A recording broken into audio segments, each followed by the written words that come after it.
Saudi और पाकिस्तान की ऐतिहासिक डील हो गई है। मेरे टोन से आपको पता चल रहा होगा कि ये डील कितनी बड़ी है। आइए एक एक बात जान लीजिए। मैंने बोला ऐतिहासिक डील हुई है। पाकिस्तान और सऊदी अरब 1 और 1 11 हो गए हैं। पाकिस्तान और सऊदी अरब ने बहुत बड़ा समझौता कर दिया है। ये ठीक नाटो की सैन्य क्षमताओं की तरह ही है। दरअसल पाकिस्तानी जो प्रधानमंत्री है शहबाज शरीफ, वो सऊदी पहुंचे और उन्होंने एक समझौता, जिसे स्ट्रेटेजिक म्यूचुअल डिफेंस एग्रीमेंट कहा जाता है, वो सऊदी अरब के साथ किया है। और इसके तहत ये हुआ है कि अगर किसी एक देश पर हमला होता है तो वो दोनों देशों पर हमला माना जाएगा। भविष्य में और भी देश इसमें जुड़ सकते हैं। ये डील इतनी खतरनाक है कि आसान जबान में इस डील का मतलब ये है, अलायंस डील है, डिफेंस डील है कि अगर कोई भी, ध्यान से सुनो, अगर कोई भी देश पाकिस्तान पर हमला करेगा तो सऊदी अरब उसे अपने ऊपर मानेगा और हथियार लेकर और अपनी पूरी ताकत लेकर पाकिस्तान के साथ जंग में उतरेगा पाकिस्तान की तरफ से।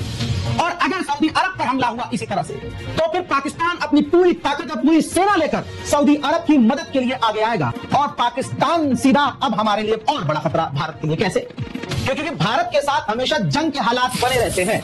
ऐसे में अब अगर पाकिस्तान हमसे लड़ता है और अगर हम हमला करते हैं तो सीधा सीधा सऊदी अरब इस जंग में इन्वॉल्व है कि सऊदी अरब की हालत पतली है। सऊदी अरब ने देखा कि इजराइल अब कहीं भी हमला कर रहा है और सऊदी अरब असल में इतना मजबूत नहीं है, तो आइए इलाके में उस मुस्लिम देश से डील की जाए जो सबसे ताकतवर हो। 1967 में जो 6 डेज वॉर हुई थी, उस दौरान जॉर्डन का जहाज इस्तेमाल करके पाकिस्तानी सैफुल आजम ने इजराइल के फाइटर जेट को गिराया। फिर सीरिया के ऊपर इजरायली मिराज को 1974 में सीरियन एयरफोर्स MiG-21 का इस्तेमाल करके, जो योम किप्पुर वॉर कहलाता है, ऐतिहासिक है, सैफुल आजम ने इजराइल के फाइटर जेट को मार गिराया। यानी कि अगर सऊदी अरब पर हमला हुआ तो पाकिस्तान पर भी हमला माना जाएगा। पाकिस्तान और सऊदी मिलकर उस देश को निशाना बनाने की कोशिश करेंगे। और अगर पाकिस्तान पर किसी ने हमला किया तो सऊदी पर भी हमला माना जाएगा। पाकिस्तान और सऊदी उसके खिलाफ भी उसी तरीके से कार्रवाई करेंगे। जब बैठक हुई, यहाँ पर तमाम इस्लामिक मुल्क जुटे, जिसमें पाकिस्तान भी था। और पाकिस्तान क्योंकि उस मंच पर एक लौता परमाणु संपन्न देश था, उसने पुरजोर तरीके से इजराइल के खिलाफ अपनी आवाज बुलंद की और कहा कि इजराइल की जो कार्रवाई है उसकी हम निंदा करते हैं। और एक सुझाव इस्लामिक मुल्कों को दिया कि हमें नाटो की तरह एक सेना बनानी होगी। फिलहाल इस डिफेंस डील पर अमेरिका की भी नजर जरूर होगी। आपका इस पर कुछ कहना है? ये डिफेंस डील पाकिस्तान और सऊदी अरब के जो हुई है, वो भारत के लिए किस तरह खतरा पैदा कर सकती है?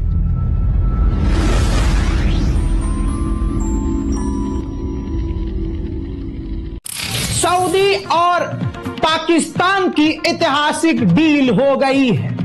मेरे टोन से आपको पता चल रहा होगा कि यह डील कितनी बड़ी है। आइए एक एक बात जान लीजिए। मैंने बोला ऐतिहासिक डील हुई है। पाकिस्तान और सऊदी अरब 1 और 1 11 हो गए हैं, तारा सितारा हो गए हैं। कैसे? कतर के ऊपर जब इजराइल ने हमला किया तो एक बात अरब को समझ में आ गई कि इजराइल पर, अमेरिका पर भरोसा करना बेकार है। क्योंकि कहीं भी किधर भी घुसकर, क्योंकि नेतन्याहू कई बार ये कह चुका है कि हम कहीं भी घुसकर हमला कर सकते हैं, तो ऐसे में पीछे से खिचड़ी सऊदी अरब और पाकिस्तान के बीच पक रही थी। याद रखिएगा, एक एक बात मेरी ध्यान से सुनिएगा। ये ऐतिहासिक डील है जो आपको पता होना चाहिए, और ये सबसे बड़ी डील है पाकिस्तान और सऊदी अरब के बीच। कैसे? जैसे नाटो का अलायंस है, वैसे ये 1 और 1 हो गए हैं। भविष्य में और भी देश इसमें जुड़ सकते हैं। ये डील इतनी खतरनाक है कि आसान जबान में इस डील का मतलब ये है, अलायंस डील है, डिफेंस डील है कि अगर कोई भी, ध्यान से सुनो, अगर कोई भी देश पाकिस्तान पर हमला करेगा तो सऊदी अरब उसे अपने ऊपर मानेगा और हथियार लेकर और अपनी पूरी ताकत लेकर पाकिस्तान के साथ जंग में उतरेगा पाकिस्तान की तरफ से। और अगर सऊदी अरब पर हमला हुआ इसी तरह से, तो फिर पाकिस्तान अपनी पूरी ताकत और पूरी सेना लेकर सऊदी अरब की मदद के लिए आगे आएगा। और सऊदी अरब की सेना और पाकिस्तान की सेना बिल्कुल एक होकर दुश्मन से लड़ेगी। अब आप समझ सकते हैं ये डील कितनी बड़ी है। और आइए अब तस्वीर दिखाता हूं। जो पाकिस्तान के प्रधानमंत्री हैं, ये तस्वीर देखिए। सफेद खूबसूरत जहाज में बैठकर सऊदी अरब जा रहे थे और सऊदी अरब के फाइटर जेट एस्कॉर्ट कर रहे थे। पाकिस्तान के प्रधानमंत्री शहबाज शरीफ पूरे भौकाली स्टाइल में उन फाइटर जेट, सऊदी अरब के फाइटर जेट को सल्यूट करते हुए और उनको देखते हुए ध्यान से नजर आ रहे हैं। अब अगली तस्वीर आप ये देखें। सऊदी अरब के सीधा मोहम्मद बिन सलमान से डील की गई है। पाकिस्तान के डिफेंस मिनिस्टर, पाकिस्तान के सेनापति और जो आसिम मुनीर हैं, और उनके अलावा जितने टॉप यानी पाकिस्तान की पूरी गवर्नमेंट ऑफिशियल मोहम्मद बिन सलमान से मिली है। ये जो तस्वीर आप देख रहे हैं, ये इतिहास में बहुत कम देखी जाती है और बहुत कम देखी जाएगी कि पाकिस्तान और सऊदी अरब इस कदर क्लोज हो गए हैं। ये बहुत बड़ी बात है कि दोनों देशों ने इस स्टेटमेंट पर साइन कर लिया कि भाई अगर तुम पर हमला हुआ तो मैं अपने ऊपर मानूंगा, मुझ पर हमला हुआ तो अपने ऊपर मानना। दोनों ने लिखित में डील कर ली है। ये बात बहुत बड़ी है। अब आप समझ सकते हैं, तस्वीर देखकर आप समझ चुके होंगे कि ये डील कितनी बड़ी है। ऐसे में इस डील से कई देशों को, अब आप सुनेंगे, तकलीफ है। कई जो अमेरिकी जैसे हैं, अमेरिकी देश, वो सऊदी अरब से बिदकेंगे और पाकिस्तान सीधा अब हमारे लिए और बड़ा खतरा भारत के लिए। कैसे? क्योंकि भारत के साथ हमेशा जंग के हालात बने रहते हैं। ऐसे में अब अगर पाकिस्तान हमसे लड़ता है और अगर हम हमला करते हैं तो सीधा सीधा सऊदी अरब इस जंग में इन्वॉल्व होगा। मुझे ये तो समझाने की जरूरत ही नहीं। जो तस्वीरें सामने आ रही हैं, इससे अब भारत के लिए खतरा है। और सऊदी अरब जो डील किया है, ये उसकी पीछे की वजह यह है कि सऊदी अरब की हालत पतली है। सऊदी अरब ने देखा कि इजराइल अब कहीं भी हमला कर रहा है और सऊदी अरब असल में इतना मजबूत नहीं है, तो आइए इलाके में उस मुस्लिम देश से डील की जाए जो सबसे ताकतवर हो। आप जानते नहीं होंगे, इतिहास में अगर आप गूगल करेंगे तो गूगल जब आप करेंगे तो पता चलेगा कि इजराइल के फाइटर जेट को आज तक कोई मार नहीं सका है। इजराइल के फाइटर जेट को किसी ने निशाना तक नहीं बनाया है। इजराइल से इतनी हवा टाइट है सबकी। लेकिन इतिहास बताता है, रिपोर्ट आपकी स्क्रीन पर है, एक अलवी नाम के सैफुल आजम नाम है, अलवी कहा जाता है, उनका पूरा नाम सैफुल आजम है। पायलट, इन्होंने एक अकेला वो बंदा है ये जिसने पाकिस्तान के एक झटके में अपने ही दम पर 2 फाइटर जेट मार गिराए थे। 1967 में जो 6 डेज वॉर हुई थी, उस दौरान जॉर्डन का जहाज इस्तेमाल करके पाकिस्तानी सैफुल आजम ने इजराइल के फाइटर जेट को गिराया। फिर सीरिया के ऊपर इजरायली मिराज को 1974 में सीरियन एयरफोर्स MiG-21 का इस्तेमाल करके, जो योम किप्पुर वॉर कहलाता है, ऐतिहासिक है, सैफुल आजम ने इजराइल के फाइटर जेट को मार गिराया। वहीं याद होगा कि जब इजराइल ने फाइटर जेट उड़ा दिया था पाकिस्तान का परमाणु प्लांट उड़ाने के लिए, तो जब इजराइल के फाइटर जेट हवा में थे और पाकिस्तान के करीब पहुंचने वाले थे और सऊदी अरब ने यह जानकारी पाकिस्तान को दे दी थी कि भाई इजराइल के फाइटर जेट हवा में हैं और आप पर हमला होने वाला है, उस वक्त पाकिस्तान ने क्लियर कट ऐलान कर दिया था कि अगर हम पर हमला हुआ तो यह ऐलान जंग होगा और इजराइल को हम सीधा सीधा बजाएंगे और कोई बीच में नहीं आएगा। यही तमाम रिकॉर्ड देखने के बाद सऊदी अरब ने पाकिस्तान से डिफेंस की इतिहास की सबसे बड़ी डील कर ली है। पाकिस्तान के डिफेंस मिनिस्टर ने इसके बाद मांग की है कि हमें इस्लामिक नेटो बनाना चाहिए, जिसकी लगभग शुरुआत आज हम अपनी आंखों से देख रहे हैं। शायद ये इस्लामिक नेटो है जिसकी शुरुआत पाकिस्तान और सऊदी अरब ने एक दूसरे का हाथ थाम के कर दी है। उधर अमेरिका और कतर डिफेंस साइन करने वाले हैं, डिफेंस डील, बल्कि कतर बेवकूफ को तो पाकिस्तान और सऊदी अरब के साथ करना चाहिए। इतने बड़े झटके खाने के बाद भी कतर आज भी अमेरिका से डिफेंस की डील करने की तैयारी है। डिफेंस डील तो पहले से थी, तब भी इजराइल हमला कर चुका है ना। सऊदी अरब ने जो किया, आपको कैसा लग रहा है ये कदम पाकिस्तान और सऊदी अरब का? कमेंट जरूर कीजिए। पाकिस्तान और सऊदी अरब ने बहुत बड़ा समझौता कर लिया। ये ठीक नाटो की सैन्य क्षमताओं की तरह ही है। जी हाँ, जिस तरह आपको पता है कि नाटो देश एक दूसरे पर अगर हमला होता है, यानी कि एक देश पर अगर हमला होता है तो वो सभी देशों पर, सभी नाटो देशों पर हमला माना जाता है और उसी की तरह जो कार्रवाई है वो सभी देश करते हैं। इसी वजह से एक युद्ध अभी भी चल रहा है, रूस यूक्रेन का युद्ध। जी हाँ, क्योंकि रूस ये चाहता है कि यूक्रेन अपनी जिद नाटो में जाने की छोड़ दे। यूक्रेन ये चाहता है कि वो अगर नाटो में शामिल हो जाएगा तो उसे हमेशा के लिए एक सुरक्षा गारंटी मिल जाएगी, उसकी जो जमीनें हैं वो बची रहेंगी, रूस उससे इतना उलझेगा नहीं। यही जिद पिछले 3 साल से यूक्रेन को अब तक तबाही की कगार पर ला चुकी है। पाकिस्तान और सऊदी अरब ने कुछ ऐसा ही समझौता कर लिया है। दरअसल पाकिस्तानी जो प्रधानमंत्री है शहबाज शरीफ, वो सऊदी पहुंचे और उन्होंने एक समझौता, जिसे स्ट्रेटेजिक म्यूचुअल डिफेंस एग्रीमेंट कहा जाता है, वो सऊदी अरब के साथ किया है।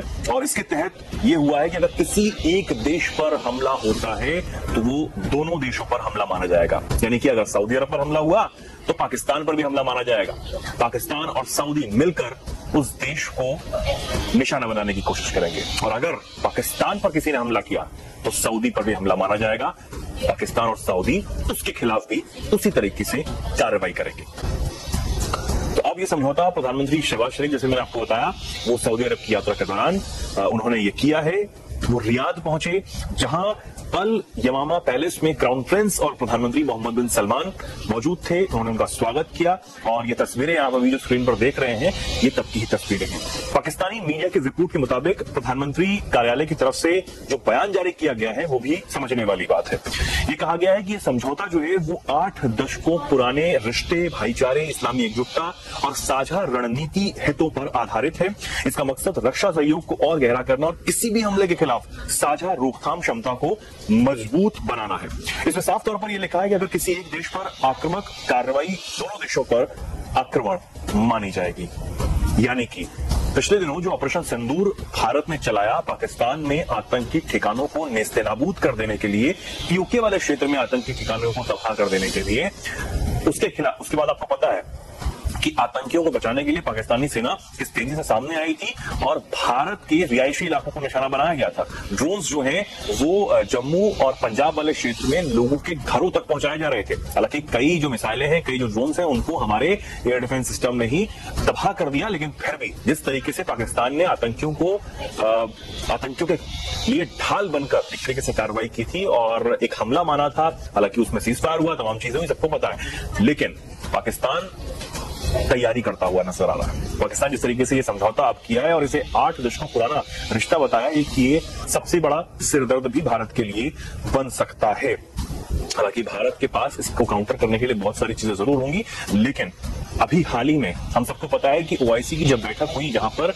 तमाम इस्लामिक मुल्क जुटे, जिसमें पाकिस्तान भी था, और पाकिस्तान क्योंकि उस मंच पर एक लौता परमाणु संपन्न देश था, उसने पुरजोर तरीके से इजराइल के खिलाफ अपनी आवाज बुलंद की और कहा कि इजराइल की जो कार्रवाई है उसकी हम निंदा करते हैं, और एक सुझाव इस्लामिक मुल्कों को दिया कि हमें नाटो की तरह एक सेना बनानी होगी। ये सुझाव जब इस्लामिक मुल्कों को दिया गया पाकिस्तान की तरफ से, तो इसकी खूब चर्चा होने लगी कि पाकिस्तान, जिसके पास परमाणु भी है, पाकिस्तान ये चाहता है कि नाटो की तरह मुस्लिम देश एक अपना नाटो बनाकर तैयार करें।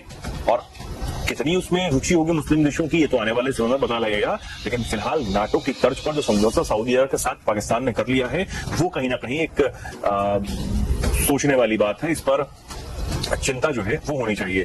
दूसरी बात ये कि ये तस्वीरें आप देख रहे हैं अभी स्क्रीन पर, ये अब की तस्वीरें हैं जब सऊदी अरब शहबाज शरीफ जो है वो गए और उनके साथ डिप्टी गवर्नर मोहम्मद बिन अब्दुल रहमान बिन अब्दुल अजीज जो है वहां के सऊदी के, उन्होंने उनका स्वागत किया। इस दौरान शहबाज शरीफ के साथ विदेश मंत्री इशाक डार, रक्षा मंत्री ख्वाजा आसिफ भी मौजूद थे, वित्त मंत्री मोहम्मद औरंगजेब, सूचना मंत्री अयातुल्ला तारड़ और पर्यावरण मंत्री मुसादिक मलिक।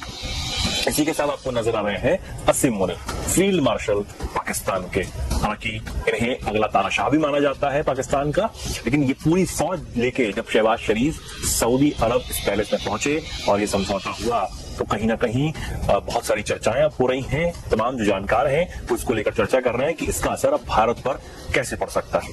भारत क्या इसको लेकर कोई प्रतिक्रिया देगा, नहीं देगा, वो आने वाले समय में पता लगेगा। लेकिन फिलहाल ये जो समझौता हो गया है पाकिस्तान और सऊदी के बीच में, इसको लेकर सऊदी ने भी यही चीज कही है कि ये दोनों देशों के रिश्तों को और ज्यादा मजबूत करने वाला है। और ये क्योंकि डिफेंस डील है तो इस पर नजर जो है वो सबकी रहेगी, खासतौर पर अमेरिका में भी नजर रहने वाली है। हालांकि ट्रंप पाकिस्तान को अपना जिगरी इस वक्त मानते हैं, असीम मुनीर को बार बार इन्वाइट करते हैं, और खबर ये भी है कि 25 तारीख को एक बार फिर से शहबाज शरीफ के साथ असीम मुनीर जो है वो मुलाकात करने के लिए अमेरिका जाएंगे। संयुक्त राष्ट्र महासभा का वहां संबोधन होना है, लेकिन अलग से मुलाकात, इसके इतर मुलाकात जो है वो अमेरिकी राष्ट्रपति ट्रंप से होगी।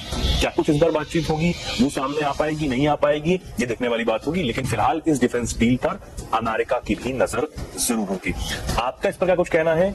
ये डिफेंस डील पाकिस्तान और सऊदी अरब के बीच जो हुई है वो भारत के लिए किस तरह खतरा पैदा कर सकती है। क्या कुछ आप राय रखते हैं इस पर? कमेंट सेक्शन में जरूर अपनी बात को रखें और ऐसे ही